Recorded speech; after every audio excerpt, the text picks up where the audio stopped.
But this is a very, very, very crucial point in today's leadership qualities, which is kindness and empathy. Okay, we can work through AI, we can work through technology, but when we lack kindness and empathy, it will matter to your team. And next we have mentoring and guidance. Okay, so mentoring and guidance, as professionals, we take up special projects to mentor students, to guide them on the career.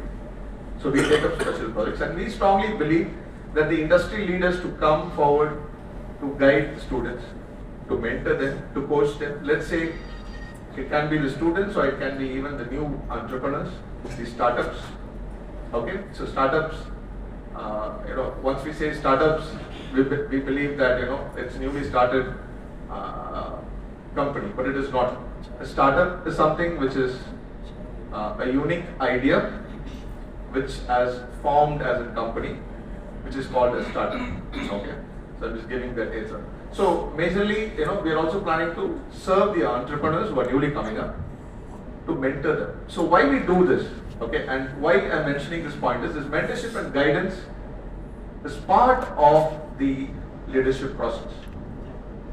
And unless and until we don't mentor, we don't groom our fellow folks to the next level, I think it's going to lack down the line. Okay, so let's say for example, I have a skill in addressing the audience. Okay, and let's say she has got a skill especially on coordinating a very big project. Okay, or getting a dream project done. I think I heard something you were recognized for.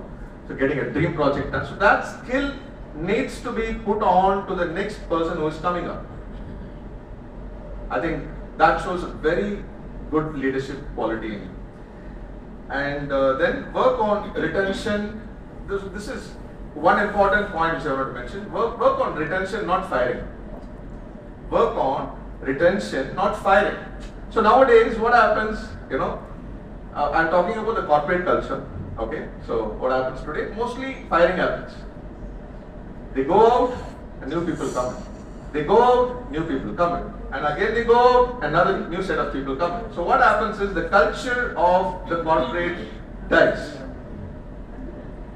Right? And people are not groomed. So we fail to understand that they are not able to groom people, they are firing people. Right? So I'm not against the firing which happens, but I think we should bring this in our spirit. So people around us, the leaders around us, follow this.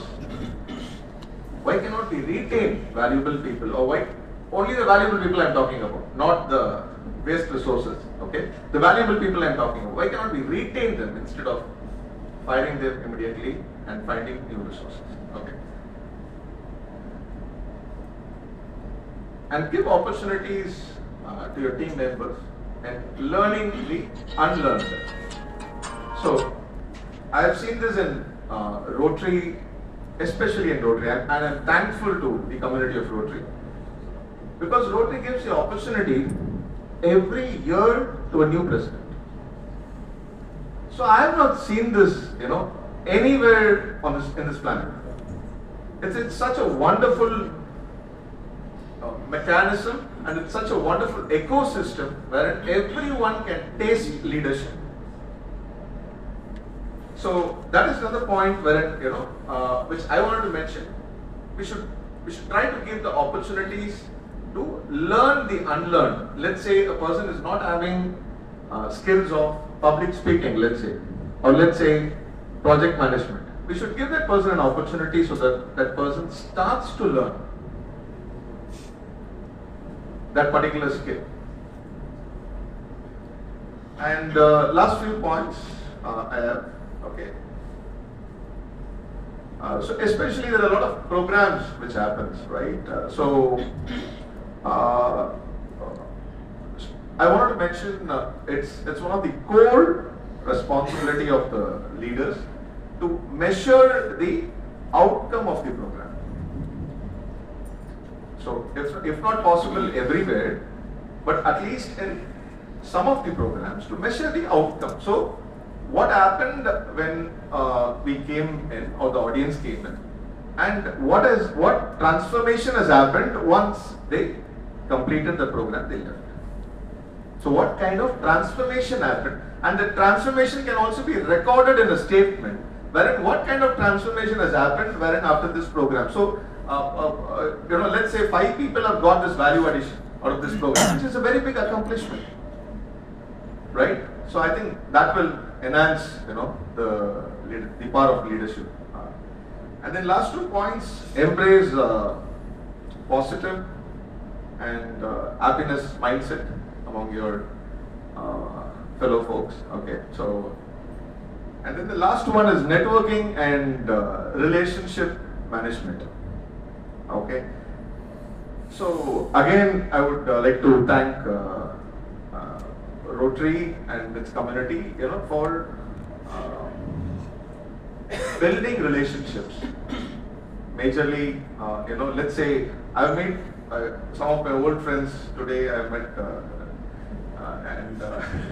so that beautiful aspect can happen only in a community like Rotary, right? So we have to thank this beautiful community. So especially the relationship management is very tough. It doesn't happen, to a person so easily.